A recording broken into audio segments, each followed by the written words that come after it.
Welcome back everyone to FE12 Hard 4 Chapter 19, The Final Battle. Except it isn't the final battle, it's the 7th to last final battle.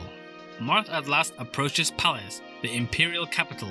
When last Marth set foot on this soil, it was to liberate Arcanea from Grust, with friend and ally Hardin by his side. But now, 3 years later, it is to conquer Arcanea and defeat Hardin. The group learned that an unsuccessful coup attempt broke out involving former ally Medea, so we make haste for the castle. However, the outskirts of the city is heavily defended by many soldiers, including remnants of the wolfguard. Roche, the only one in the group to harbor sympathies towards Marth's cause, is located in the village and is used to recruit Violent, who recruits Sedgar, who recruits Wolf.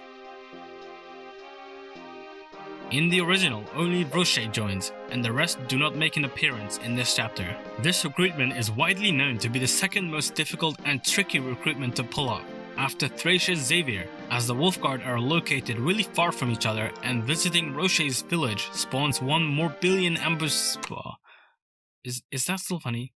Do people still say that? 1 million ambush spawn reinforcements that'll fuck your shit completely up. Fortunately, I can circumvent all of this by simply killing the boss, which is a much easier solution, relatively speaking. Defeating the boss halts all reinforcements, which does mean Violent doesn't spawn and I can't get Sedgar and Wolf, but that's okay, that's just a retcon anyway. To prepare for this task, I reclass Chris to Draconite like it's chapter 9 all over again and forge plus 20 hit onto the hammer, which was completely useless. I could have just reset if I missed. When the map begins, I shuffle everyone up the road while sending Chris full up to land behind the boss and hit the sneak strike before being rescued out. This strategy kills a lot of the difficulty of this map and is even easier on difficulties that allow work, so I highly suggest this if you're struggling. Once Chris returns, he's immediately put right back to work, picking up a forged Rider's Bane to lure out 3 enemy paladins, which he can just barely one-shot.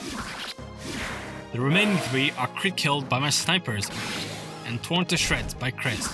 In my attempt to take out enemies though, I wasn't able to prevent a thief from making a break for the village, so unfortunately Roche has officially died. Everyone say goodbye to Roche. How sad, I actually wanted to get him too.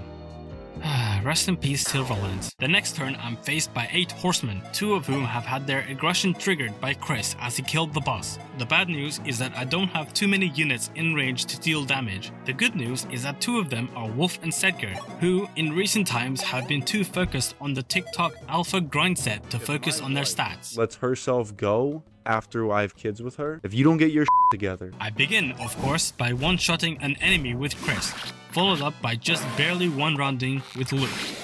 Merrick and Marth team up to kill 1 more. Sirius Kagetsu's this guy, and the Sniper Girl duo use 2 more enemies as target practice.